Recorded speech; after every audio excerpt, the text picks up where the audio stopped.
Boa! Para a gente gravar isso aqui, também compartilhar com outros amigos. Pessoal, boa tarde, boa noite para todo mundo. Aqui é o Denis Cruz, falando de Manaus. Esse aqui é mais um dos encontros do Sebrae Lab, em parceria com muitas outras instituições que nos ajudam a divulgar, a disseminar informações de conteúdo sobre transformação digital. Esse encontro de hoje vai estar também sobre esse viés, falando de transformação, falando de reinvenção, falando sobre possibilidades de se fazer essa transição entre o off para o on, entre a maneira tradicional de se trabalhar, de se empreender, para passos mais contemporâneos e mais atualizados.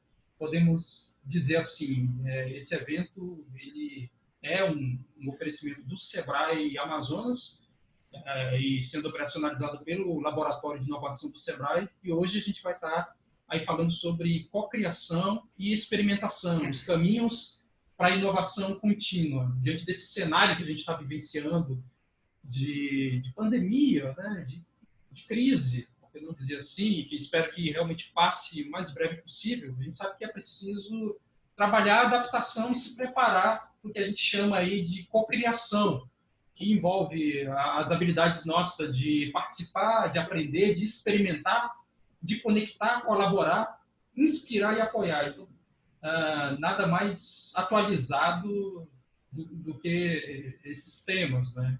Quando a gente está falando em empreender de forma colaborativa, a gente precisa ter em mente que nós precisamos também desenvolver um ambiente propício para isso, seja nas nossas empresas, seja nas nossas comunidades, independente da comunidade em que você esteja inserido, a gente precisa trabalhar de uma maneira colaborativa. E para falar um pouco sobre esse tema, a gente teve aí a alegria, a gente está tendo a alegria de contar aqui com o Pedro Verda, falando diretamente de Recife, que é cofundador e diretor de inovação da Verda, que é um laboratório de inovação social, e que também já teve aí as suas participações também em instituições como o Porto Social, o próprio Sebrae em Pernambuco, o Porto Digital e a instituição CESA. O Pedro é um dos palestrantes do TEDx, membro da comunidade B em Pernambuco, e está aqui hoje para falar um pouco sobre esse tema que não é tão simples assim. Existem alguns percalços que o Pedro vai apresentar para a gente. Pedro, mais uma vez, obrigado demais pela tua disposição para estar falando com esse grupo aqui tão seleto e tão importante que é a turma aqui de Manaus e outros amigos que estão espalhados aí no nosso Brasil aí. Bem-vindo, meu. Obrigado, Denis. Me sinto em casa, velho. Quando vejo o seu rosto, eu me sinto em casa. Fico muito feliz de voltar a falar com vocês de Manaus. Gostaria de voltar presencialmente. Denis me fez um convite aí, para quem não sabe, já há alguns anos. E eu tive em Manaus pela primeira vez. Fiquei apaixonado, louco para voltar para aí. Mas quando tudo passar, nós iremos estar juntos presencialmente de novo.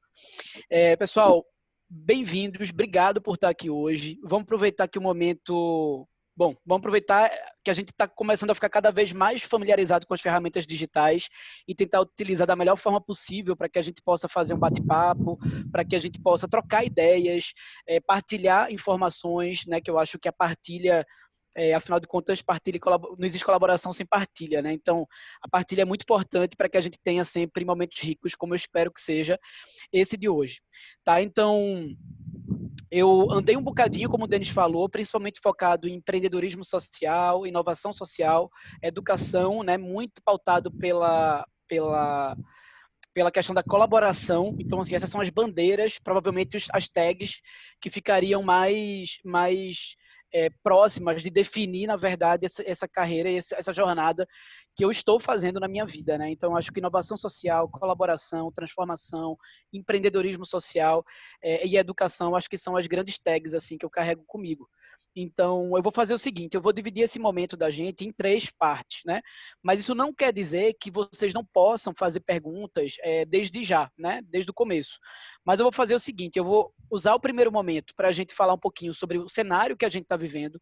É importante que a gente aguce nosso olhar crítico, que a gente perceba, tenha percepção do que está acontecendo em volta da gente.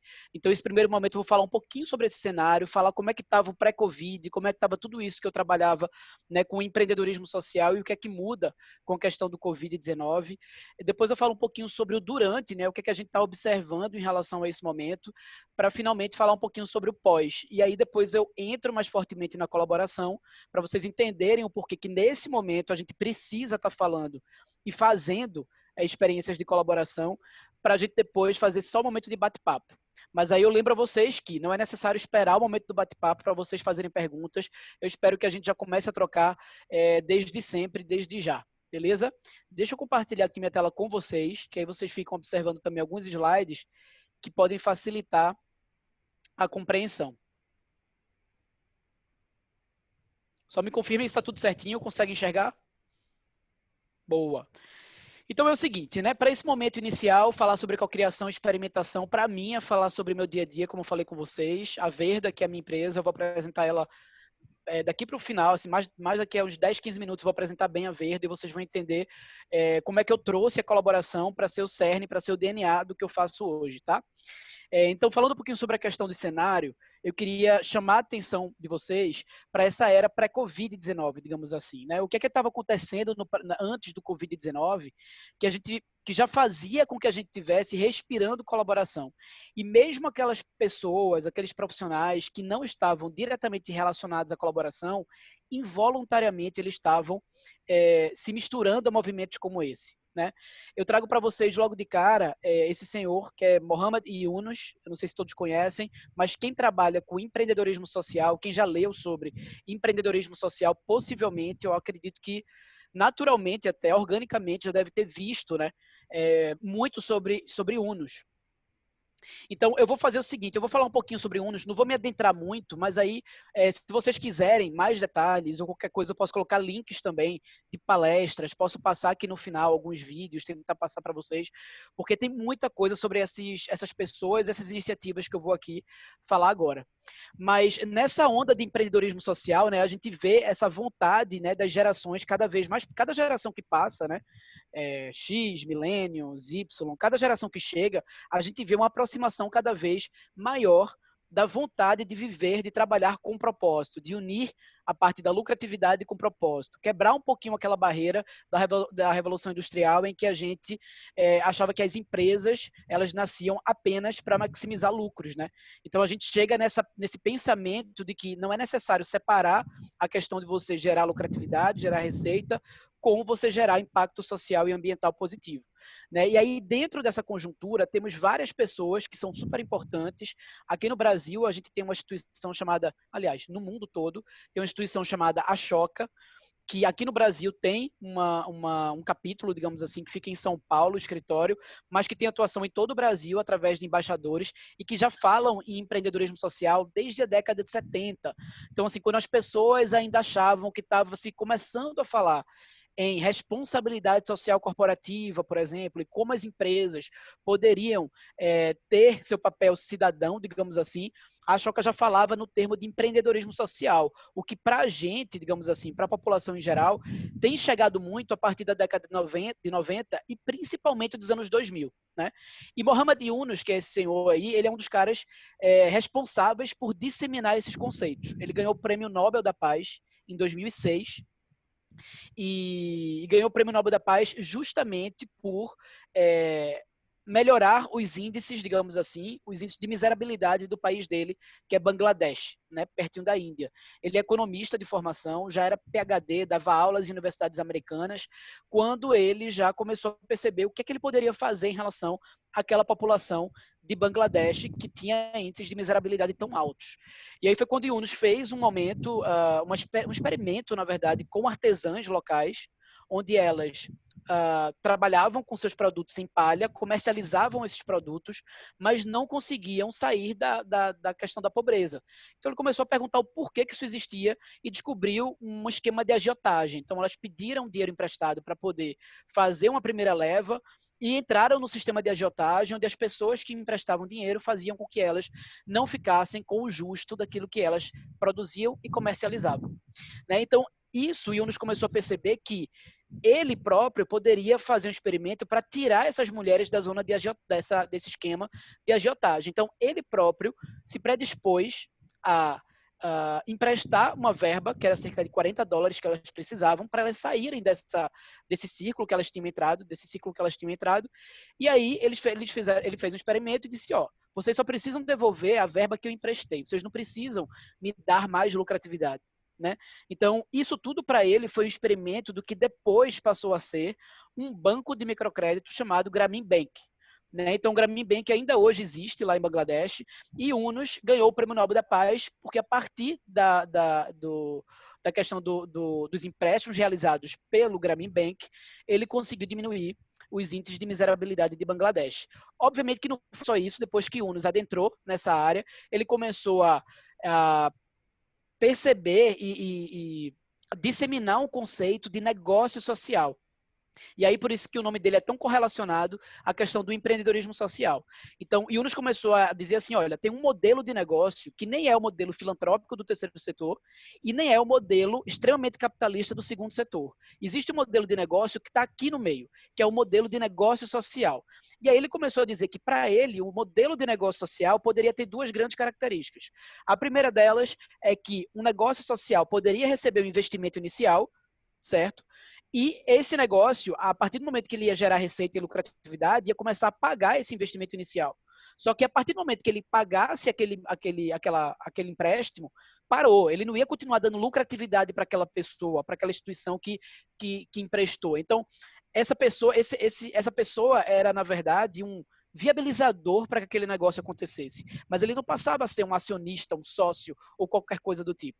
Então, isso é um dos pontos. Negócio social, que o modelo Yunus, o que Yunus ele defende é que esses negócios podem receber um empréstimo, vai pagar esse empréstimo com juros, o que tiver que ser feito para ser justo, mas depois que isso é pago, não precisa continuar contribuindo com aquela pessoa, aquela instituição que fez o empréstimo. Isso é um ponto. E o segundo ponto é que 100% da lucratividade do negócio social modelo Yunus, ele é reinvestido, esse lucro é 100% reinvestido no próprio negócio e nas causas sociais que ele abraça. E aí, para não ter dúvidas, lembra que eu falei de lucro, tá? Eu não estou falando que toda a receita gerada vai ser reinvestida no projeto. Né? O lucro, depois que você paga folha de pagamento, depois que você paga impostos, marketing, tudo isso, sobra o lucro. Aí o lucro, em vez de servir para o acionista, investidor, para o próprio sócio, não, ele vai ser reinvestido no negócio social. Então, esse modelo social, de uma forma bem simplificada, que eu estou falando aqui hoje para vocês, é o modelo de negócio social que o Yunus defende, tá? Com essas duas características. Só que aí, com o crescimento do empreendedorismo social, o conceito de negócio social, negócio de impacto social, começou a ficar muito misturado. Então, assim, o que a gente tem hoje no Brasil, para facilitar a compreensão? Hoje, no Brasil, a gente tem um decreto que foi assinado em dezembro de 2017, que é a semente da semente do que um dia pode vir a ser uma legislação específica no Brasil para empreendimentos sociais. Hoje, se você tem um empreendimento social, um negócio de impacto social, que é aquele que gera lucro e gera impacto social, né, mas que tem no seu DNA a questão do impacto, né? Se você tem um negócio nesse sentido, você tem a mesma tributação de um negócio tradicional, que não faz nenhum tipo de ação de impacto social.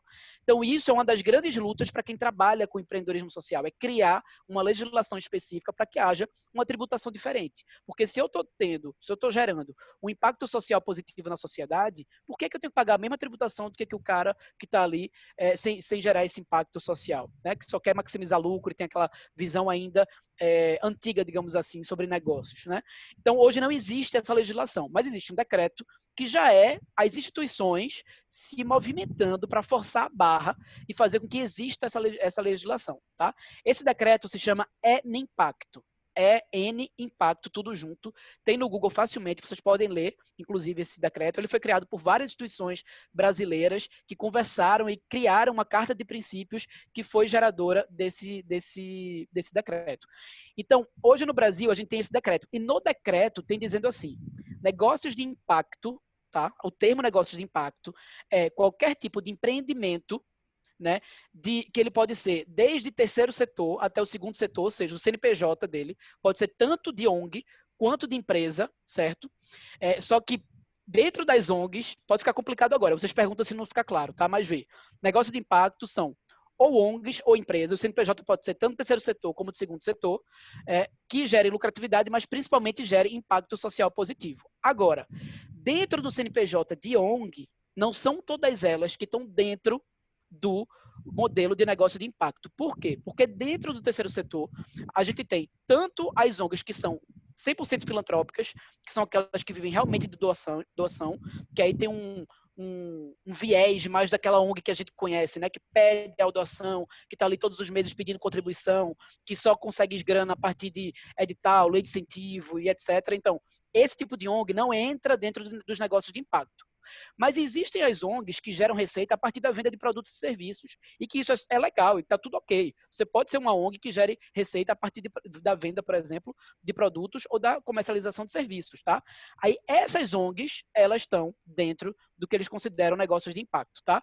E aí as empresas, todas elas, desde que no seu DNA, no DNA da empresa, tenha impacto social positivo, ela pode ser considerada um negócio de impacto. Então, para simplificar essa questão dos conceitos, negócio de impacto são todos esses que eu falei para vocês, tá? Agora, o modelo IUNOS, ele passou a ser um tipo de modelo dentro desse guarda-chuva de negócios de impacto, tá? Então, essa coisa do negócio social, que é 100% da lucratividade revertida para o próprio projeto, ou que pode receber um empréstimo, vai pagar todo o empréstimo, depois não vai gerar mais grana para o investidor, isso é o modelo IUNOS, que é um dos tipos de negócio que estão dentro dos negócios de impacto no Brasil. Beleza? Eu sempre gosto de falar um pouquinho, eu sei que logo no começo, quando chega, eu já falo de decreto, eu já falo de lei, legislação, mas é porque os conceitos são tão misturados que eu acho legal que a gente comece já falando um pouquinho dessa questão. Aí agora eu fico tranquilo para poder entrar em cases mais do nosso dia a dia, beleza? Então, o IUNOS é um cara extremamente necessário de ser lido, estudado, ele tem uma história incrível, tem muita palestra dele no YouTube, vocês podem pesquisar à vontade. E aí eu começo a falar também de alguns movimentos que no pré-Covid, lembra que eu estou falando do cenário pré-Covid, que no pré-Covid já estavam em andamento e ficando cada vez mais forte no Brasil. Um deles é o capitalismo consciente, que é um movimento internacional que tem capítulos espalhados pelo Brasil. No Recife, o capítulo do capitalismo consciente tá para chegar, inclusive, eu estou fazendo parte dessa movimentação aqui. Vocês podem ver, inclusive, em Manaus se tem, eu confesso que eu não sei, mas se não houver, pode se comunicar comigo, eu posso fazer o link com a galera de São Paulo para poder entender quais são os passos de levar o capitalismo consciente para aí. E o que é o capitalismo consciente? É um movimento, né, que une empresas, iniciativas do setor privado, vamos falar de empresa mesmo, tá?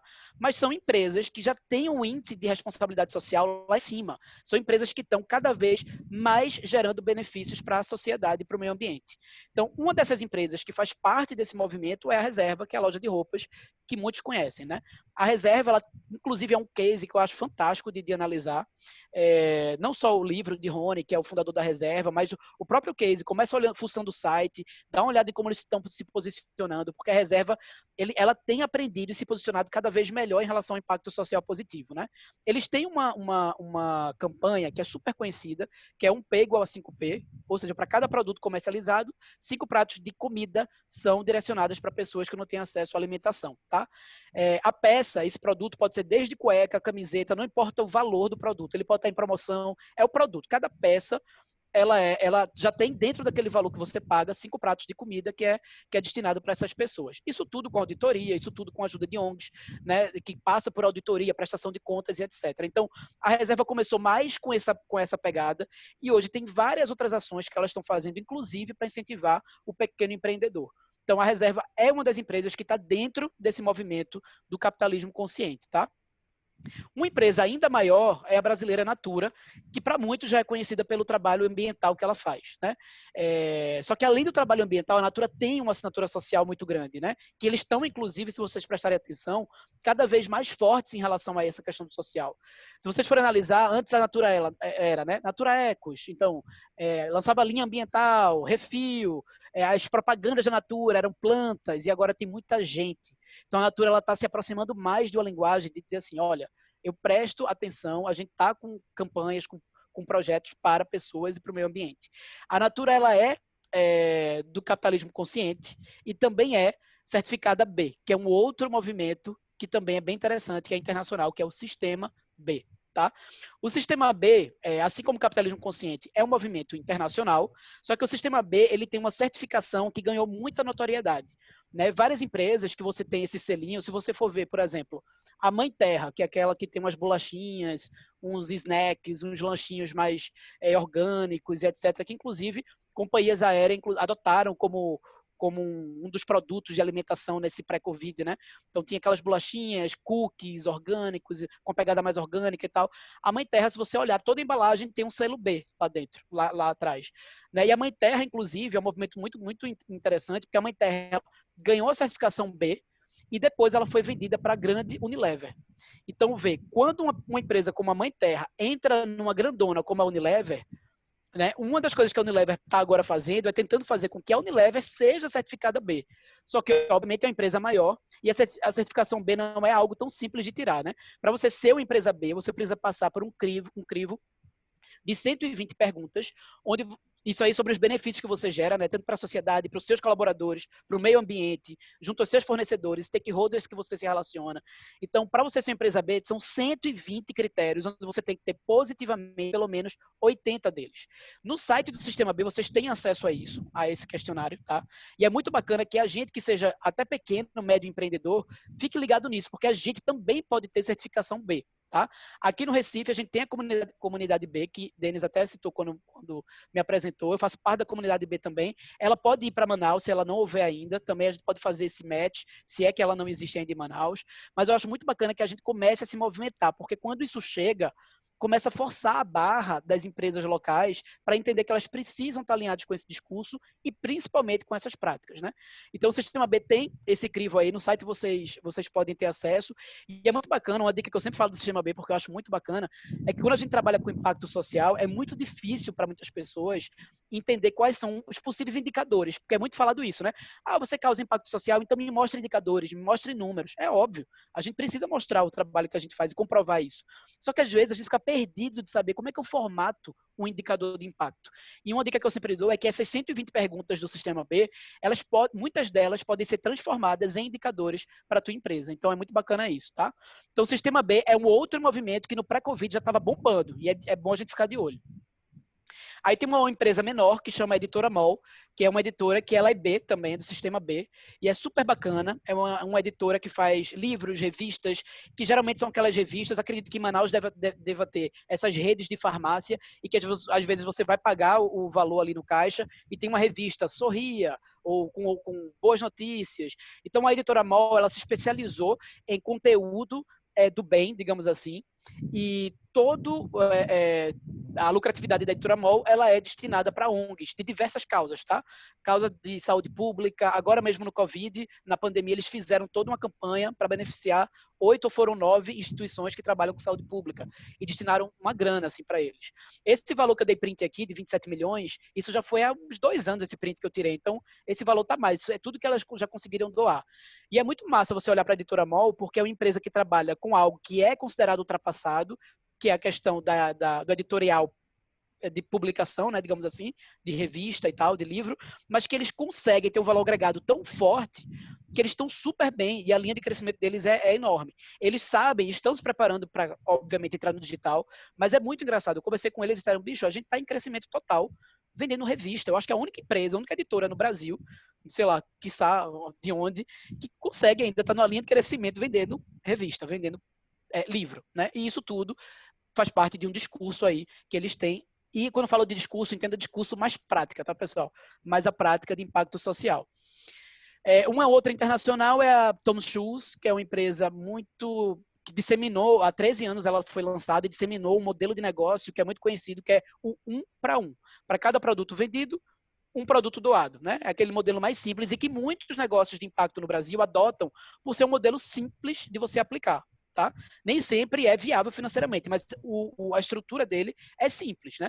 Então, Tom Blake, na verdade, que é esse cara aí, ele foi passar um tempo na Argentina, viu uma problemática que aqui no Brasil tem muito, inclusive no sertão nordestino tem muito, não sei, deve existir nas zonas ribeirinhas aí do Amazonas, que é o não acesso aos calçados, né? Então, ele fez, bicho, eu posso fazer alguma coisa. Ele já era um empreendedor serial, ele criou uma marca de sapatos, os sapatos, inclusive, são esses, né, que são criados inspirados em sapatos artesanais da Argentina. Ele é americano, né, do Texas. E aí ele abriu essa empresa, que é uma empresa de sapatos que vende em shoppings tradicionais, mas que para cada par de sapatos vendido, ele doa um par de sapatos. Hoje a Thomas não está só com sapatos, ela está com outras causas, né? Não só essa questão dos calçados, mas outras causas, natalidade, a questão da oftalmológica, de pessoas que não têm acesso a exames oftalmológicos, e aí ele vende óculos escuros e tem essa permuta. Então, ele começa a entrar em outros produtos e, consequentemente, outras causas. O case da Thomas é um case muito bacana de ser estudado. Por quê? Para mim, os melhores cases de negócio de impacto são os irregulares. São aqueles que têm problemas, e o case da Thomas tem problemas. Né? Eles começaram centralizando a parte de produção deles, depois levaram um monte de paulada, a galera desceu em cima, dizendo que ele estava fazendo com que a produção não fosse descentralizada, estava tirando emprego local em determinadas regiões, artesãos da Argentina pararam de vender calçados, porque eles começaram a doar os calçados para a galera. Então, assim, tem várias problemáticas que foram surgindo a partir do modelo de negócio de impacto da Thomas, e que eu acho massa que eles vão se reinventando e vão se reestruturando. Então, para mim, os melhores cases são esses, e o da Thomas tem muito a ensinar. Mas isso é um tipo também de negócio de impacto que já estava aí bombando, né, no mundo já há 13 anos. Tá? Mais pertinho de mim, e até da gente, mas assim, mais de mim, tem a Refazenda, que é uma empresa recifense, que eu tenho muita felicidade de ser muito amigo do pessoal que fundou a Refazenda há 30 anos. Eles criaram a Refazenda já falando em meio ambiente, pegando sobras da indústria têxtil, que é a segunda indústria mais nociva ao ser humano e ao meio ambiente. Então, elas já faziam, toda a Refazenda tem um cuidado para poder gerar receita para bordadeiras, que são muito típicas aqui da região do Agreste Nordestino, de bordado e etc. Então, a Refazenda é uma marca que vende em shoppings, que tem um valor agregado enorme, e tudo isso sempre com muito cuidado para poder gerar impacto social e ambiental positivo. Então, pra vocês terem uma noção, Marquito, que é o dono da Refazenda, foi convidado 2 vezes pela ONU para dar palestra e falar sobre o modelo de negócio deles na Bélgica. Foi Bélgica e outro local, acho que foi Copenhague. Então, assim, para vocês verem que como a galera tá de olho, inclusive, e aí você faz, pô, Pedro, tu me mostra um cara que é da Tom Shoes, que tá no mundo todo, me mostra um cara mais perto. Tá aí a Refazenda, a Recifense, tem 2, acho que agora eles estão com 3 lojas, não é uma big empresa, não tem franquias espalhadas por todo canto, mas tá aí sendo notada pelo trabalho que eles fazem. Né? Então, assim, esse é o mundo pré-Covid, esse é o mundo que eu estava trabalhando, né? O mundo que nós estamos vivendo consciente ou inconscientemente. Isso já estava acontecendo. Né? Como eu falei para vocês, Magna e Marquito, há 30 anos estavam fazendo isso na Refazenda. Só que estava em ascensão. Era uma ascensão que a gente tinha muita vontade que fosse mais acelerada, mas que não estava lá daquele jeito que a gente queria. Mas estávamos lutando e estava vendo o crescimento. Só que aí vem uma tal de pandemia para mostrar para a gente que o buraco é mais embaixo e que a gente precisa definitivamente adotar novas práticas. Então, assim, o mundo durante a Covid está sendo duro, está sendo difícil, a gente está sofrendo. E aí eu peço até licença, assim, de não falar sobre a questão da saúde pública, que obviamente, a grande problemática do Covid, a questão, assim, da gente estar sofrendo, Manaus, as imagens de Manaus que vocês passaram e estão passando em Manaus, de que a gente acompanhou. Recife também é uma das capitais com maior número de vítimas do Brasil. Então, assim, a gente está vendo toda essa problemática de saúde pública, tá? Mas se a gente for puxar um pouquinho para o lado do empreendedorismo, a gente vai ver também como está mexendo com as marcas, né?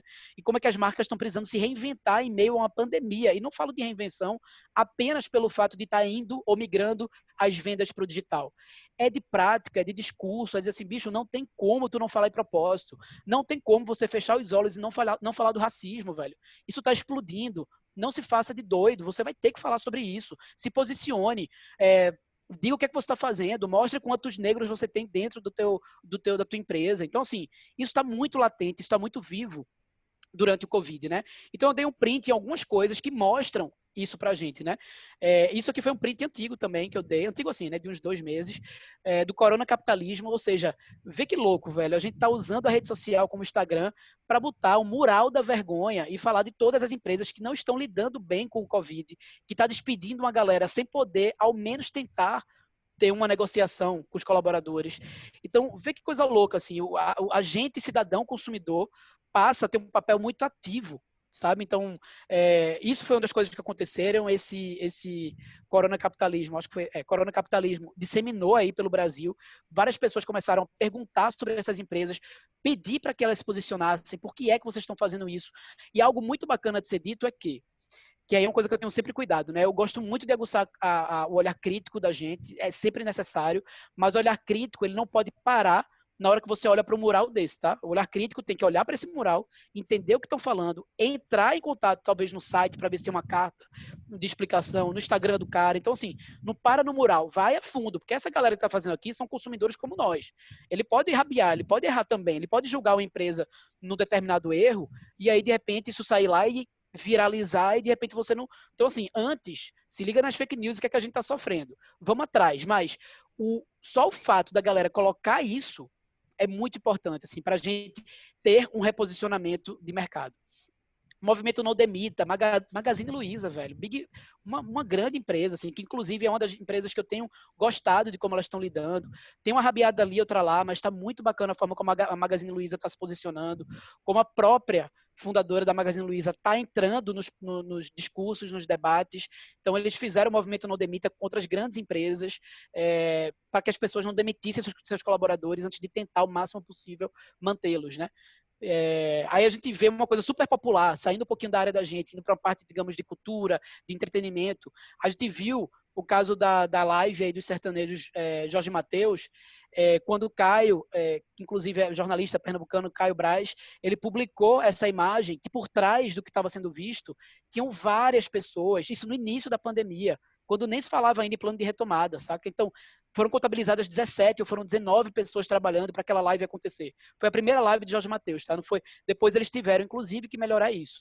Muita gente desceu o pau, obviamente tiveram os fãs de Jorge Mateus, que quiseram defender, até eu nem julgo de fato só a dupla, não. Eu acho que é toda a conjuntura que a gente está envolvido, sabe? Eu me coloco no meio, assim, a sociedade da gente precisa se redesenhar.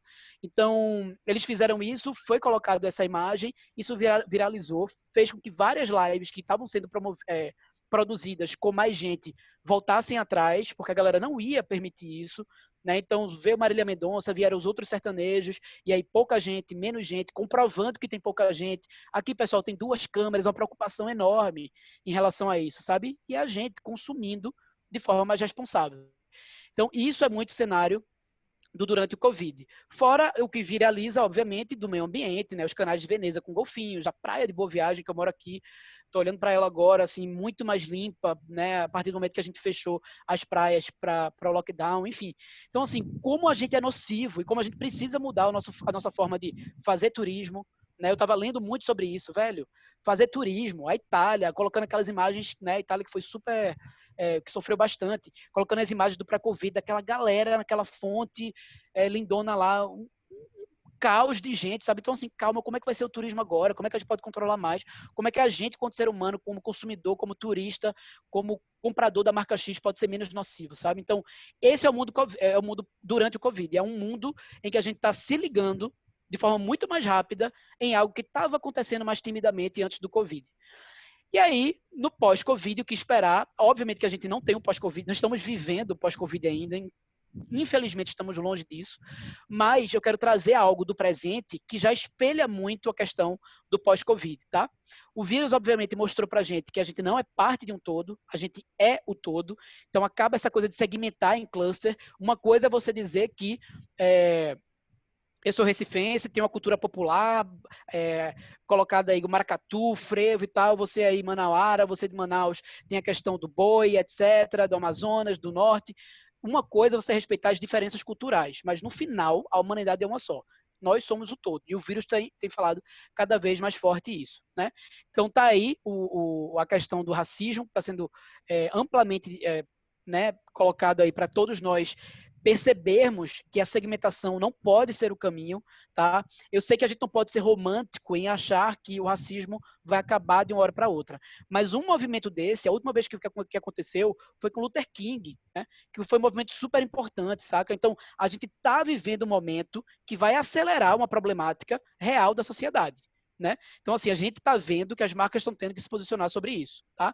E esse é o mundo que a gente está vivendo. Então, quando a gente vê as marcas se posicionando, eu acho que mais lindo, e eu já começo a falar um pouquinho sobre colaboração, o mais lindo disso é ver não só as marcas se posicionando, mas as marcas que estão tendo, obviamente, atitude, não é só o posicionamento, não é só o discurso, né? Você dizer assim, bicho, é o seguinte, estou precisando mesmo contratar mais negros. errei um monte de tempo, vamos agora fazer isso, vamos tentar remodelar esse negócio, sabe? Então, assim, partir para ação e principalmente a colaboração, onde marcas concorrentes começam a repostar os posicionamentos. Então, você vê a Nike fazendo isso, aí vem a Adidas e reposta o anúncio da Nike, saca? Então, você vê a Netflix fazendo isso, aí vem a Amazon Prime, aí você vem a Globoplay e vai e republica o negócio da Netflix dizendo que tá junto. Aí você vê o Spotify. Então, assim, eu acho que isso é muito do que a gente quer ver daqui para frente, sabe? A concorrência, ela vai ter um outro formato. A gente vai pedir mais colaboração. Né? Então, a gente está vendo também essa questão das pessoas que estão doando, digamos assim, temporariamente suas redes sociais, artistas e pessoas formadoras de opinião, para negros serem mais vistos, né? Terem mais voz. Então, esse é o mundo que a gente está construindo para o pós-Covid, tá? Sem romantismo. A gente sabe que a luta é grande, é árdua, mas ele está existindo, está sendo construído e a gente está fazendo parte desse momento, tá? E aí, depois de dito tudo isso, agora uma coisa, eu não estou vendo bate-papo, tá? Deixa eu só ver uma coisa aqui. Eu não tô vendo. Me liguei agora que se vocês estiverem falando comigo, eu não tô vendo. Mas qualquer coisa, vocês me falam aí. Eu vou terminar já os slides aqui, vou falar um pouco de colaboração e a gente vai partir para o bate-papo. E aí eu posso olhar direitinho isso aí tudo, beleza? Do bate-papo. É porque eu botei a minha tela ampliada aqui, né? Velho, então, falando de colaboração, eu acho que ficou esse mote do final, né, dessa primeira parte para falar sobre essa temática central da cocriação e da colaboração. Isso já está muito arraigado em mim e a quem trabalha com o social, com o ambiental. A gente tem que pensar no coletivo, não tem mais espaço para a gente pensar no indivíduo. Você investir no indivíduo como parte do coletivo, ok, a gente sabe que o indivíduo ele é feito o coletivo ele é feito de indivíduos, né? Mas essa individualidade que não dá vazão, que não dá espaço para colaboração, isso é muito, muito complicado. E uma coisa muito louca, assim, para a gente começar a observar, é que a colaboração, para mim, eu vou até ver como é que eu vou colocar isso, mas assim, eu trabalho com uma coisa, a gente fala muito de inovação social, né? Eu falo, é a bandeira que eu levanto, inovação social. Como é que eu posso ter novas soluções para problemas, gerando impacto para um número grande de pessoas, ambientais e tal. Só que é muito louco, como eu falo muito de inovação social, e o trabalho que eu faço faz com que eu perceba que a inovação social ela é mais óbvia e mais simples do que a gente imagina. Justamente pelo fato da inteligência coletiva ser tão rica. Então, a resposta das problemáticas sociais, ela está em cima da nossa inteligência coletiva. Está em cima da nossa colaboração. E eu acho que está na hora da gente perceber isso. Então, quando tu tens uma empresa que quer fazer um programa de responsabilidade social corporativa, e tu vai chegar para o setor do marketing, vê o erro que a gente cometia. Chega para o setor do marketing, separa uma verba do marketing para fazer uma ação de impacto social. Aí tu compra um monte de presente, chega no dia das crianças, tu vai ali na comunidade do lado da tua empresa, junta a criançada e distribui presente. Aí tu volta para a empresa, os teus colaboradores nem souberam disso, isso foi uma coisa que o marketing fez. Tu fez o impacto social está atrelado apenas ao valor de marca, a uma ação de marketing, que não é isso. Inovação social, impacto social tem que estar na cultura organizacional da empresa, senão ela nunca vai ser real, ela vai sempre ser superficial. Né? Então, é um erro tamanho a gente não perceber que esse movimento é um movimento para todos, porque ele só vai existir se tiver participação de mais pessoas, só vai existir se tiver representatividade, se tiver empatia, se tiver a colaboração. Tá? Então, o que a Verda faz, que é a empresa que eu fundei, hoje, depois de uma longa caminhada, tá, pessoal? Errei um bocado, é natural os percalços, pivotei a empresa essa é a terceira vez que eu pivoto e só agora eu tô com a sensação de dizer, é isso que a Verda é, agora a gente chegou na personalidade dela, agora ela tá maior de idade, digamos assim, com caráter formado, mas é isso que a Verda faz, assim, é mostrar para as empresas, mostrar para o poder público, que é a galera que a gente trabalha, para dizer assim, meu irmão, tu quer criar uma política pública? Tu não vai fazer isso dentro do gabinete, velho. Vamos ter que ter gente da comunidade, gente de classe social diferente, a gente tem que botar branco, preto, a gente tem que ter um grupo heterogêneo para que haja representatividade e verdade no que vai ser criado. Isso, por lei, na verdade, criação de políticas públicas deveria ser assim. Só que a real é que não acontece. Obviamente, a gente sabe disso. Né? Só que aí a gente agora aproveita esse momento para forçar cada vez mais a barra. Então, Denise, eu queria te pedir um favor para passar o vídeo aí da Verda, que aí, depois do vídeo, eu mostro mais um pouquinho do trabalho da gente e a gente parte para o bate-papo.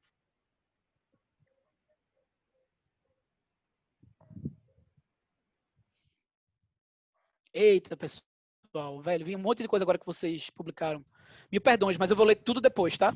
Vamos nessa pro vídeo e depois eu vou ler tudo.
Boa, Denis. Valeu, meu irmãozinho. Deixa eu voltar aqui meu compartilhamento, né, que saiu. Deixa eu colocar aqui para finalizar. Pessoal, então, ó, isso é a Verda, a gente é de fato esse laboratório de inovação social, né? A gente desenvolve, como ficou claro nesse vídeo aí, impacto social positivo através de experiências colaborativas, tá? Não vou me adentrar tanto, porque eu acho que o bate-papo vai ser mais rico do que os slides em si, tá? Mas a ideia da gente é justamente de reprogramar as pessoas. Já diziam vários pensadores aí que para a gente fazer transformação, a gente começa mudando as pessoas. Por isso que a gente tem uma preocupação de passear pelo poder público, setor privado, terceiro setor, escolas. Se a gente não for para a escola, a gente não tem uma transformação sistêmica, né? Então a gente precisa já gerar gerações, formar gerações com esse mindset de inovador social. Então, a gente está aí, políticas públicas, isso aí foi um trabalho que a gente fez em Maceió, convidado por Secretaria de lá de Desenvolvimento Social, a gente foi convidado para fazer um Impacton, que é uma maratona de impacto social, que a gente desenvolve soluções para uma problemática daquele local. Nesse caso em específico, a ideia era desenvolver oportunidades de trabalho para jovens, aproveitando a questão do espaço ser um espaço bom para turismo, digamos assim, faltou agora a palavra, a potência turística, potencial turístico daquele local, de Fernão Velho, que é um bairro de Maceió. Então a gente foi para Maceió, montou toda uma estrutura, foi para dentro da comunidade e a gente passou aí por uma cocriação para chegar em resultados que hoje a secretaria está tocando lá. Então, responsabilidade social corporativa a gente já fez para pequenas, médias e grandes empresas, desde Instituto JCPM, que é um grande grupo aqui de Pernambuco, o Grupo Cornélio Brenan, que eu acho que vocês conhecem pelo nome Brenan, né, das esculturas de cerâmica, que é uma das famílias, um dos maiores grupos corporativos daqui. Então, a gente já levou isso para grandes grupos e para pequenos também, tá? A gente já fez para grupos menores, empresas menores, a ideia da gente é levar para todo canto. Né, e fazer com que a gente tenha, de fato, cidadãos mais ativos, uma sociedade civil mais ativa, né, através da colaboração. E uma coisa muito bacana de chamar a atenção é que a gente tem uma relação completamente diferente com os nossos contratantes, né? Que nós somos contratadas, agora me deu uma confusão. A gente tem uma relação completamente diferente com nossos clientes, assim, é uma relação de muita parceria de verdade. Né? E isso é muito conquistado, principalmente durante a experiência colaborativa. A gente começa a ter a sensação, que a gente até mudou o slogan da Verda do final, né, nossa hashtag agora virou Com Você para o Mundo, porque as empresas os clientes começam a olhar para a gente e dizer assim, bicho, a gente começou a dizer assim, meu irmão, você tá ligado que a gente não está fazendo esse projeto de responsabilidade social para o Grupo Cornélio Brenan. A gente está fazendo esse projeto de responsabilidade social para o mundo. Nós aqui, nós somos parceiros para que esse impacto aconteça. Então, a gente tem levado muito essa consciência de dizer, para de dizer que é teu projeto. Obviamente que é investimento dele, que tem que ter toda a parte estratégica, tá, pessoal? Não tem só o romantismo, não. Tem número, tem indicador, a gente mostra relatório, tem tudo isso, é normal, tem um contrato, tem grana envolvida, tudo aí como manda o figurino. Só que o resultado final está pautado no impacto, saca? Então, muda um pouquinho essa conjuntura de contratação. Né? E aí, a questão das escolas que eu falei para vocês, a gente, de fato, leva para as escolas. A gente vai lançar no segundo semestre agora um programa de inovação social para escolas, para escalar pelo Brasil todo. Se Deus quiser, tudo vai dar certo, porque a gente quer ver um monte de escola fazendo isso, seja com a Verda, seja com outras pessoas, mas a gente quer ver os meninos trabalhando, atuando como cidadão ativo desde sempre, desde o começo, tá? De fato, a gente acredita que tudo que a gente faz é por uma geração de inovadores sociais. Eu deixo aí meus contatos, que vocês podem anotar, adicionar, mandar WhatsApp, e-mail, total canal aberto, e abro para perguntas, que talvez eu tenha que começar já lendo os comentários aqui. Legal, Pedrão. Que vocês fizeram, né? O que eu tenho aqui são já algumas participações, e assim, enfatizando, Pedro, mais uma vez, obrigado aí pela tua apresentação, de fato, deixa a gente com algumas ideias, principalmente muitas inspirações, diante daquilo que vocês estão fazendo em Recife e que muitas outras marcas também já estão executando. Tudo é inspiração, né? Independente do segmento onde nós estamos, né? Deu para compreender que esse trabalho da cocriação, ele tem um aspecto muito voltado para a empatia, né? Porque trabalha a união de pessoas com diferentes experiências para aprimoramento de soluções, não apenas pensando na grana em si, né? Claro, também tem esse viés, né? Tem um efeito de valor de marca muito forte e tal. E aí, uma das nossas participantes aqui pergunta se esse tipo de estratégia, no caso aqui a Thalia Fernandes, pergunta se tem a ver com uma espécie de uma economia de comunhão, né? Uma economia em que está todo mundo pensando num mesmo foco. Total, total. Dialoga muito, inclusive, essa questão da economia de comunhão, que é muito confundida com economia colaborativa até, né? Eu acho que existem vários negócios que são criados pelo mote da colaboração, e aí, no caso da gente, foi a questão das experiências, que é o que a gente sabe fazer, que é a nossa grande expertise, mas a gente tem grandes negócios, assim, negócios de impacto que surgem, grandes que eu digo não é grande no sentido até de dimensão de negócio, mas assim, que já foram reconhecidos com prêmios e etc., né? Por trazer essa questão da economia de comunhão, da economia colaborativa, do negócio de impacto, forçar esse pensamento e essa atitude mais colaborativa da gente, né? Desde aplicativo, como Tem Açúcar, que é uma galera super bacana, que é um aplicativo que faz com que a vizinhança se comunique para emprestar, sei lá, o que é que você não tem? Eu tô precisando, inclusive, eu tô até precisando aqui em casa tava precisando de uma furadeira. Tive que ligar pro meu sogro, ele veio aqui trazer, não podia se ver, ele deixou na portaria, passou álcool em gel, toda aquela confusão. Se fosse no outro momento sem ser o Covid, de repente eu entraria no Tem Açúcar, entraria lá no aplicativo, colocava que estava precisando de uma furadeira, e lá mesmo o vizinho, de repente no meu próprio prédio, iria ter. Então, assim, tem esses negócios que já alimentam a colaboração nesse sentido. Tem total a ver, economia de comunhão, de colaboração, e acho que é uma economia que no pré-Covid já estava sendo comentada e que agora vai precisar muito ser acelerada por vários motivos.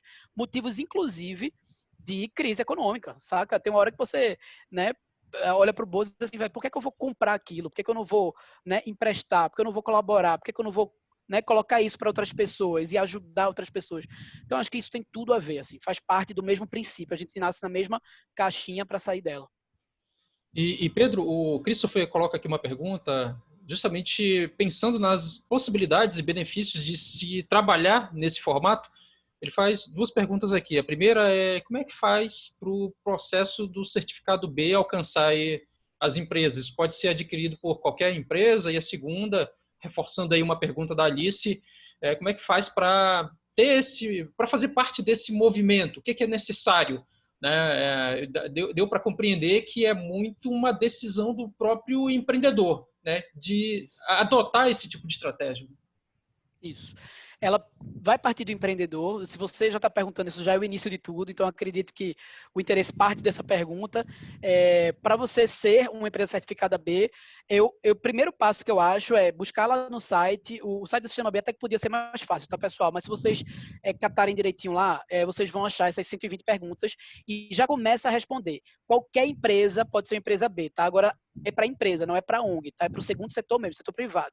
Qualquer empresa pode ser uma empresa B, ela pode ter poucos funcionários ou milhares de funcionários, ela pode ser uma Natura, pode ser uma Verda. Inclusive a Verda vai começar agora, nesse semestre, a tentar tirar a certificação. Eu começaria pegando as questões, respondendo, vendo o que é que falta para você já ir, até quando você está montando uma empresa, se você já quer montar ela dentro disso, você já monta ali, já lê essas questões, porque vai aguçar a tua mentalidade para dizer assim, putz, eu tenho que me ligar nisso, velho. Não adianta eu só pensar nos colaboradores, eu tenho que pensar também nos fornecedores, né? Porque ele faz parte do grupo de stakeholder que está envolvido com o meu negócio. Então, assim, ele vai aguçar com que você já monte o teu negócio, ou reestruture o teu negócio para isso aí. Uma vez você estando ok, querendo participar, aí você pode, já até pelo próprio site, você pode fazer a resposta, a equipe do Sistema B vai entrar em contato, vai fazer toda a auditoria, digamos assim, para comprovar tudo que você está respondendo ali, né, de documentação, de número de colaboradores, como é que você lida com aquilo, é carteira assinada, não sei o quê, porque tem um monte de coisa para ser respondido. E aí você pode tirar. Agora sim, um amigo meu acabou de tirar aqui em Recife, a primeira empresa do Recife a ter a CB foi a Refazenda, que eu mostrei para vocês, né? Um amigo meu acabou de tirar, Charles, ele tem uma consultoria, que é ele praticamente, sabe, com outros 2, 3 prestadores de serviço. E ele conseguiu tirar a certificação B. Charles, inclusive, é o gestor do Sistema B em Recife. Agora, eu lembrei de uma coisa, para levar um capítulo do Sistema B para Manaus, se é que ainda não existe, é necessário que pelo menos uma empresa manauara tenha a certificação B. Então, para que o capítulo chegue, tem que ter como se fosse um anfitrião de uma empresa local, já com a certificação. É talvez o pré-requisito que precisa existir. Mas aí vocês podem entender quem tem perfil para isso, tentar fazer com que uma empresa seja certificada, e aí depois o capítulo chega, e pode chegar pelas mãos de Denis, de vocês, se ele ainda não existir, tá? E quando chega, você vai montar a comunidade. Então, por exemplo, eu fazia parte de uma comunidade, eu fui um dos primeiros que eles convidaram, mas tem hoje uma galera, não é? Tipo assim, Pedro não é, ele tá entre os 10 caras de Recife, mas não tem isso não. Uma galera boa, bacana, que chega para poder ajudar cada um com a educação, um com a parte de comunicação, jornalista, assessor de imprensa, e vai formatando essa comunidade. Então é muito bacana. Vale muito a pena. E aí, se vocês quiserem contato, eu posso passar o e-mail, tá, Denis? Aí eu posso passar o e-mail de Charles, que é o do gestor daqui, e aí ele conversa com vocês. Show de bola. Excelente. A Alice Leandro pergunta aqui, ó. Vocês trabalham com parcerias? Como é que conseguiu consolidar esse trabalho? E aí ela parabeniza aí, muito bacana, trabalho maravilhoso de vocês aí, Pedro.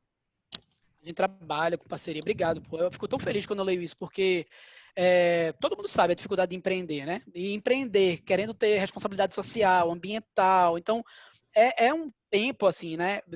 A gente abriu a Verde em 2011. Como eu falei para vocês, pivotei 2 vezes.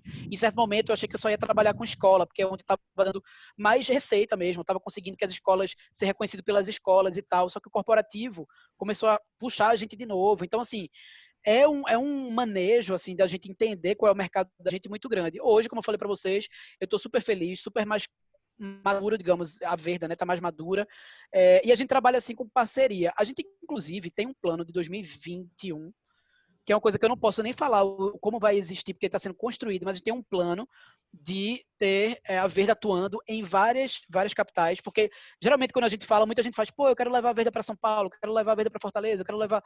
Só que a gente, de fato, não tem, a gente nunca bolou, na verdade, um modelo de expansão da Verda. Então, agora que a gente se sente mais maduro, a gente vai construir, sim, um modelo de expansão e a gente quer chegar em Manaus. Só que quer fazer tudo muito simples. A gente não quer que seja uma franquia que tenha um alto investimento. A gente quer, muito pelo contrário, a gente quer desmistificar isso. A gente quer chegar em outros locais de forma muito mais simples, tá? E sobre parceria, a gente já trabalha em parceria, inclusive a gente é parceiro do Sebrae, por exemplo, né? Aqui em Pernambuco e também Manaus, Maceió, Belém, agora começando Natal. Então a gente é parceiro do Sebrae. Eu trabalhei 3 anos no Porto Social, que ele citou, como diretor educacional. O Porto Social é uma incubadora, referência da parte social. Hoje no Brasil, né, nasceu no Recife, mas muito rapidamente, pela pujança, pelas entregas do Porto, se tornou uma referência nacional. Ainda estou indiretamente do Porto Social, Denis, porque eu saí como pessoa física, mas a Verda hoje presta serviço para o Porto Social. Então, a parte educacional que eu fazia como pessoa física, quem faz hoje é a Verda.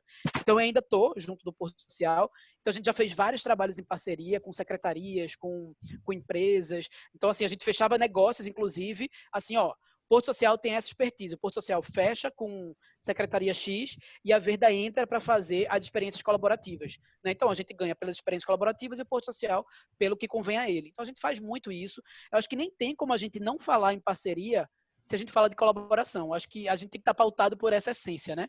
Agora, é muito, muito necessário falar da parceria real, para não ser aquela parceria, sabe aquela parceria que banalizou, que vai, vem ser meu parceiro, mas que não é via de mão dupla?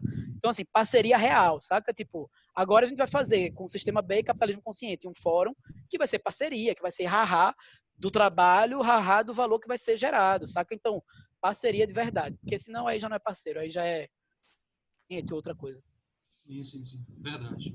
E, Pedro, quando a gente está falando em cocriação e traz isso para o dia a dia, existe aí uma série de procedimentos a serem adotados para quem está pensando em adotar essa sistemática, digamos assim, né? Se você está pensando em trabalhar de uma maneira co-criativa, há de se ter ali um certo desapego em relação ao teu business, né? Lógico, é extremamente promissor, te abre portas para criar diversos outros produtos ou serviços dentro da tua empresa, mas tem aí um passo a passo que passa por entendimento de design thinking e outras maneiras, né? Assim, eu sei que tu tem uma oficina própria para isso e quem sabe, de repente, o grupo aqui demonstrando um interesse em continuar com esse assunto, a gente consiga até verificar a possibilidade de uma oficina nesse sentido, que é o nosso desejo. Mas, assim, en passant, como seria um passo a passo para quem está querendo inserir a cocriação no seu empreendimento? Seria aí o desenvolvimento de um mapeamento dos principais problemas analisados ao redor da empresa, desenvolvimento de perfil de pessoas que podem ser juntadas para o desenvolvimento desse trabalho, enfim. Como é que tu vê, assim, de uma maneira bem superficial, o passo a passo para trabalhar de uma maneira co-criativa dentro dos negócios? É muito bom, Denis. Inclusive, isso é algo que a gente gosta muito de falar, assim, porque as pessoas às vezes fazem, mas isso é metodologia de vocês. Eu digo, velho, isso não é metodologia de ninguém, não. Isso é nosso, sabe? Isso é nosso, isso é a junção, é a colagem de coisas. Meu conhecimento, seu conhecimento é uma colagem de conhecimento dos outros. Então, vamos acabar. Eu acho que a gente também tem, a gente, enquanto indivíduo, já tem que ter uma mentalidade mais aberta quanto a isso, tá? Eu sei que é difícil, eu sei que o ser humano tem suas vaidades, tem seus egos, em alguns momentos você pode rabiar, mas força a barra, começa a ter uma mentalidade mais colaborativa nesse sentido. Esse é o primeiro ponto. Dentro do teu negócio, aí tem duas viés, né? Se você é o empreendedor, né? E se você está querendo isso, talvez seja mais simples, talvez não, é mais simples quando você está com poder de decisão, né? Você quer ter uma gestão mais colaborativa. Então, pelo fato de você estar com poder de decisão, você já pode começar a entender como pode fazer isso, tá?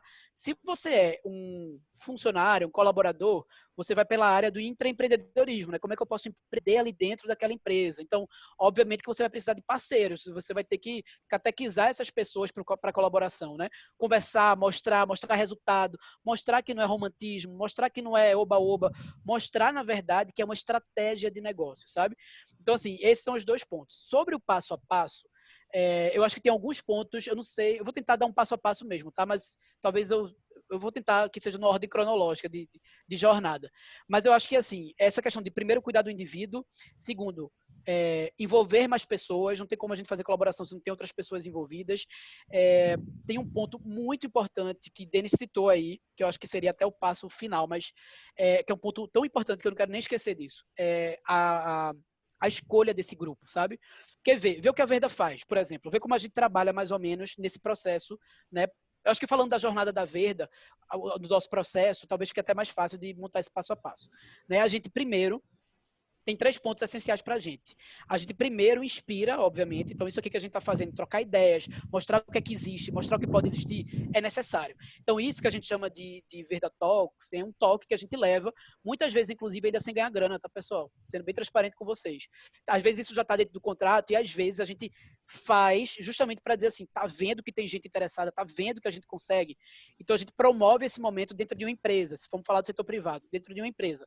Então a gente leva os conceitos, mostra isso aí que a gente mostrou para vocês, Sistema B, capitalismo consciente, economia colaborativa, case X, case Y, pega uma empresa, faz um benchmarking com aquela empresa que a gente está fazendo, ou seja, pega referências de empresas similares ou que possam ser concorrentes, ou, né, ou similares. Então, pô, eu estou indo para a construtora, tem alguma construtora que faz isso, mesmo que seja fora do Brasil, né? Faz uma pesquisa de bench, coloca lá para o cara ver, sabe? Então, eu tenho um dos cases que eu tenho analisado mais recentemente é o da Merco, que é de borracha, né? Aquela que vendia, não é só de borracha, é de um monte de coisa, mas ela ficou conhecida por ter aquela borracha escolar, que é aquela borrachinha que era vermelha e azul e tal.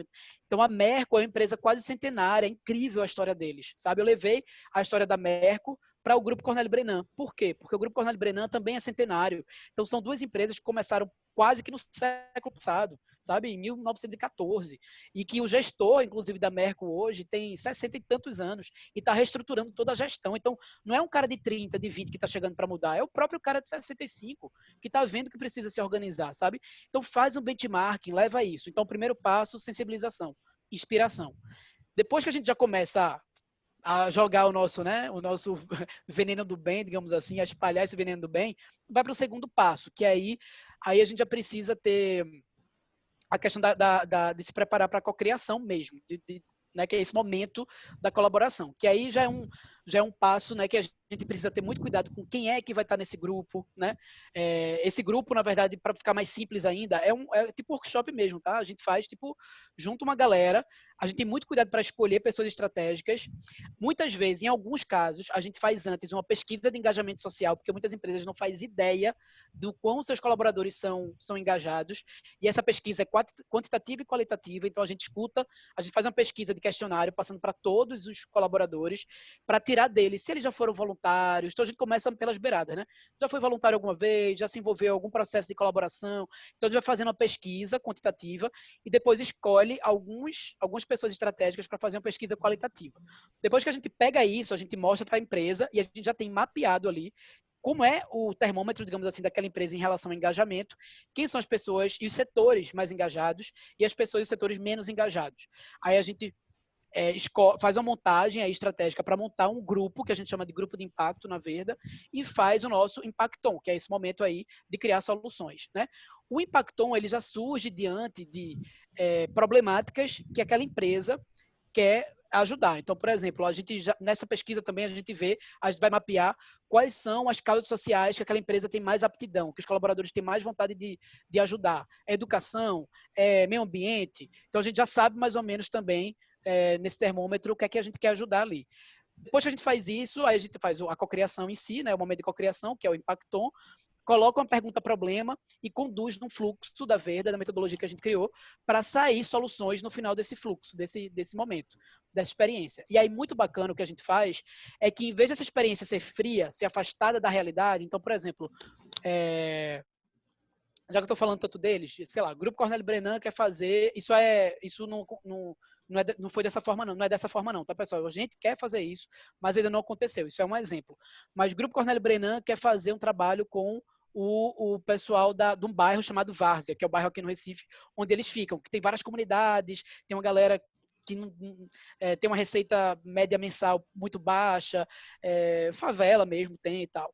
E aí, em vez da gente fazer uma cocriação com a galera do Grupo Cornélio Brenan, com os colaboradores, não, a gente faz com os colaboradores, junto com a comunidade, aquela senhorinha que mora há 30 anos na comunidade, sabe tudo da comunidade, venha-se embora.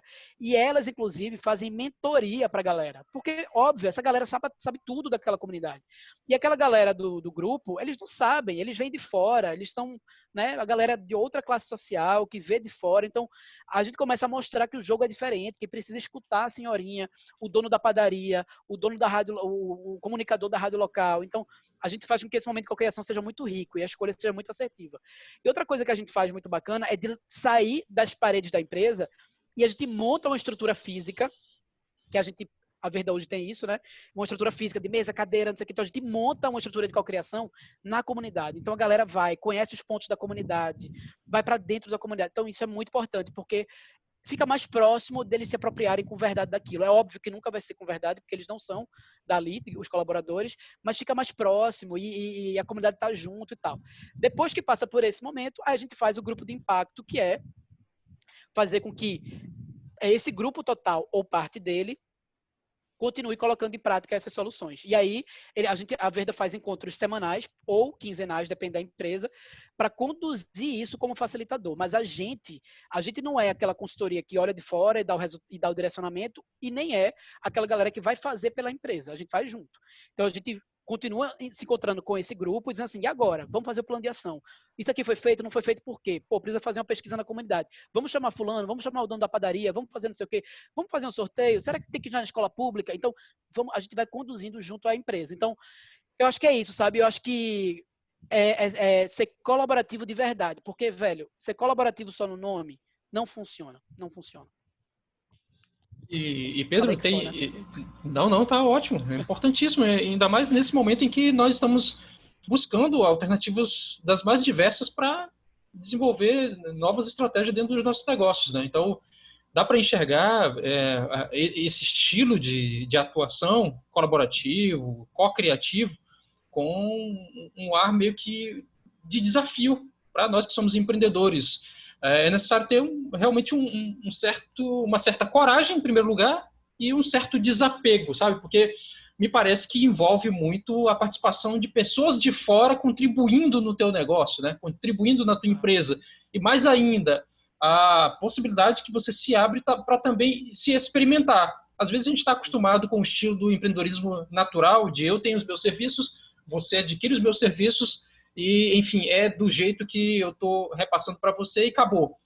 Mas se a gente se abre para uma pegada mais colaborativa, co-criativa, a gente se abre para também novos experimentos que podem, de repente, desdobrar em novos negócios, pode desdobrar em uma nova valoração da própria marca e, de repente, ganhar um boom inesperado, né? Como a gente está vendo aí com muitas outras marcas e tal, né? É assim que tu enxerga, né? Totalmente, assim, mas é isso que eu digo, né? A gente tem que trabalhar a mentalidade, esse se desprender que você fala faz muito parte desse trabalho, tá? Agora, depois a gente começa a perceber que a riqueza é muito maior nesse processo colaborativo, sabe? Então, eu acho que organicamente os resultados vão mostrando para você que é mais interessante você ser assim, você trabalhar de se desprender ali, porque você começa a ver que o resultado da inteligência coletiva, ele é muito maior, melhor e mais eficiente, sabe? Então, por exemplo, a Merco, que eu falei para vocês agora há pouco, é uma das empresas, inclusive, que eu nunca visitei, gostaria muito, vou até conheci uma galera do marketing, vou ver se eu consigo me colocar lá dentro de alguma forma, mas a Merco, eu tenho estudado muito eles têm um laboratório de inovação dentro, saca? E dentro desse laboratório de inovação, os colaboradores têm acesso a esse laboratório para poder ir para dentro daquele local, que é tipo um Fab Lab, tipo um espaço maker, que eles podem criar produtos, podem criar experiências. Então, assim, tu pode utilizar um tempo para ir no laboratório junto a outros amigos e assim, velho, e se a gente fizesse um produto assim, assim, assado? Então, se a gente começa, as empresas começam a perceber que isso dá muito resultado, sabe? Dá muito resultado dá resultado de motivação para os colaboradores, dá resultado porque nascem novos produtos que, naturalmente, um setor só específico de criação de produtos não ia ter. Então, eu acho que é isso, assim. Ponto 1, precisa sim ter a mentalidade de se desprender, sim, isso é natural de quem quer o movimento de colaboração, mas por outro ponto, o que eu quero deixar forte é que os resultados eles mostram de forma muito orgânica que vale a pena você ter esse desprendimento, você saber conviver com uma coexistência, eu ia inventar uma palavra, com a colaboração, né? Eu ia inventar uma palavra, com a colaboração. Não, e faz todo sentido. Acho que é um desafio gigante para todos nós, principalmente nesse momento de pós-pandemia, né? A gente sabe que realmente a gente não vai encontrar o mesmo cenário que a gente tinha lá em janeiro, fevereiro, e muito menos do ano passado, né? Alguns não creem dessa forma, mas os números todos apontam nesse sentido, de que estaremos cada vez mais digitais e cada vez mais dependentes de ótimas e boas parcerias, né? Acho que cocriação não esgota numa conversa dessa de 60 minutos. A gente tem muito mais a falar sobre esse assunto e imagino que, de repente, em outros ambientes, outros fóruns ou até mesmo em outros formatos, a gente consiga detalhar bem mais, né? Eu quero, mais uma vez, agradecer, Pedro, pela tua disponibilidade aqui para essa conversa aqui nesse grupo seleto do Inbox Sebrae Lab. Muita gente de Manaus, muita gente de fora da cidade. E, cara, fazer as tuas considerações finais aí. O que tu diria de informação crucial, de dica final aí para a turma de Manaus aí? Então, até colocou aqui, Alice, vou tentar até puxar a tua última pergunta com talvez as minhas palavras finais, porque tu falou, eu ouvi uma vez em que empreendimento não devemos ser tão missionários como também não sermos tão mercenários. O que vocês acham disso? Eu acho que essa expressão, essa frase é uma busca realmente por esse equilíbrio, sabe? Que o empreendedorismo social tem tido, né? Essa questão de ser tão missionário, ou seja, você trabalhar só com o coração no empreendedorismo, obviamente que a gente tem que ter estratégia, obviamente que a gente tem que ter resultado, obviamente que vai haver grana envolvida, não tem problema, tem que desmistificar, inclusive, que o social não pode dialogar com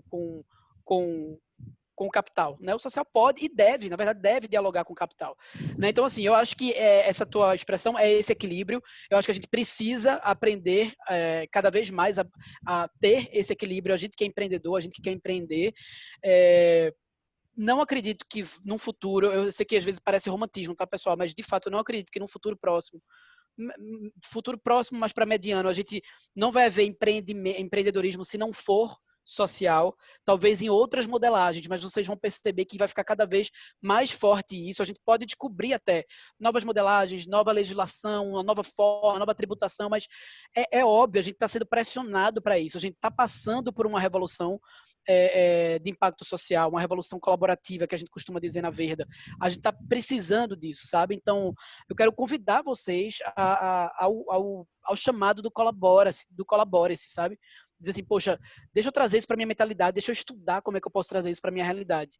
Eu acho que a gente precisa muito estar alinhado a isso tudo. Assim, é necessário que a gente entenda de uma vez por todas que isso é um caminho sem volta da economia, saca? E a gente tá falando tanto em economia e dificuldades econômicas que tá aqui uma solução, saca? Tipo, ser mais colaborativo, impacto social, discursos mais assertivos, prática, é isso que estão pedindo. Hoje eu li, juro que é o último, tá, Denis? O último case que eu falo. Hoje eu tava lendo, e eu postei no meu Instagram, inclusive, de um cara que eu tô até falando pra galera seguir sempre, nem é meu amigo nem nada, assim, a gente trocou ideia já, mas não é grandes amigos, gostaria de ser, inclusive, que eu acho ele massa, que é o Carvalhal, que é o André Carvalhal, que é incrível, que ele trabalha com moda sustentável. E eu tenho visto muito o Instagram dele, porque ele tem feito um filtro de informações sobre como as marcas estão lidando com o Covid, que é incrível. E aí hoje ele postou sobre a Victoria's Secret, né? Tipo, a chamada na Veja era tipo assim, como se fosse a queda da Victoria's Secret, né? Por justamente não estar alinhada a isso. Então, falando que ela caiu na própria armadilha durante muito tempo, ela cresceu pelo fato de vender uma imagem, né, de beleza, de magreza, de estética, de isso e daquilo, e não percebeu que a mentalidade das novas gerações está mudando e está julgando quem trabalha apenas dessa forma e continuou vendendo dessa forma. Então, eles começaram até a equiparar, tipo, a colocar como similar de uma Kodak, de uma Blockbuster, dizendo assim, olha, se a Victoria's Secret não mudar logo, ela vai falir, sabe? Ela vai acabar. Então, assim, para a gente ver como as coisas estão mudando rápido. Então, para finalizar, é o chamado para o Colabore-se. É isso. Legal. Pedrão, mais uma vez, obrigado demais. Quero agradecer aqui a presença do Cris. Valeu, Cris, pela presença. Rarielle, a Thalia Fernandes, Luciana, Rauri, Gadelha, Ana Cláudia, Alexson, Ney Gaspar, Moisés Silva, Alice, Aline Magalhães, Jane Costa, enfim, uma galera toda presente aqui para acompanhar aqui esse conteúdo do Pedro. Estou realmente assim, extasiado com tudo aquilo que foi apresentado, principalmente de cases, muitas ideias, muitas inspirações. E aí, cara, vou ficar remoendo isso por mais algumas horas após essa palestra aqui, cara. Te espero. Hoje a gente troca uma ideia no WhatsApp. Vocês também, tá, pessoal? Tá lá no slide, tinha, né? Meu WhatsApp. Denis, também pode mandar pra galera e-mail, WhatsApp. Eu sou super tranquilo para bater papo. Vou mandar. Tamo juntos. Inclusive, quero mais uma vez enfatizar aqui. Estou colocando aqui um link no chat, já coloquei algumas vezes, mas não deixa de preencher esse link, e assim você consegue receber informações diretas de pós-evento, um pouco sobre aquilo que é possível a gente fazer no âmbito da cocriação e conteúdos de ferramental que vocês podem ter diretamente nesse link. A gente também está desenvolvendo um trabalho de comunidade que a gente está chamando aí de Inbox Sebrae Lab, que tem o objetivo exatamente de trabalhar essa questão de transformação digital, como falei no começo, para todo mundo que está participando dessa iniciativa aqui. Beleza? Então, mais uma vez, obrigado, Pedrão. Obrigado a todo mundo que esteve aqui até o momento. Obrigado aí, viu? E quero voltar presencialmente aí para conhecer vocês fisicamente. Deixa isso tudo passar. Vai sim. Cuidem-se. Saúde a todos aí. Até a próxima, gente. Valeu. Tchau, tchau.